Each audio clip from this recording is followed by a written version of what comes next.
পাটবাড়ি এসেছি জল নিতে। আমার ননদরাই পাটবাড়ির জল খায়। আমার ননদদের বাড়ি থেকে পাটবাড়ি আসতে বেশি সময় নেয়, 1-1.5 মিনিট মতন লাগে। তার জন্য দেখেন আমি বাড়ির জামা কাপড় পরেই চলে এসেছি। এই তীর্থস্থানে বাংলাদেশের থেকে সব জায়গা থেকে লোক আসে, আর আমি তো ননদ বাড়ি আসলেই তীর্থস্থান দর্শন করতে পারি। আমার কি ভাগ্য।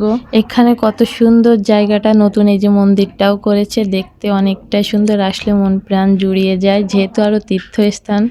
তো এখানে আজকে একটু বাইরে থেকেই ভিডিও করে নিয়ে চলে যাচ্ছি, পরে আবার আসবো, এসে ভিতরে যেও ভিডিও করে সবাইকে দেখাবো। যারা যারা ঠাকুরের ভিডিও দেখতে চান কমেন্টে জানাবেন।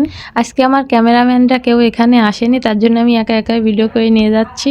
তো অনেক দিন পর আজকে কলসি কাকে নেব, কলসি কাকে যে কতকাল নিই না, তো আজকে নিচ্ছি। দিদি একা পারবে না, তার জন্য। এই পাটবাড়ির বাবাজি আমাকে ফেসবুকে কাজ করার উৎসাহ দিয়েছিলেন, তার জন্য আমি এখনও মন দিয়ে ধৈর্য ধরে কাজ করছি। আমি এখনও হাল ছাড়িনি।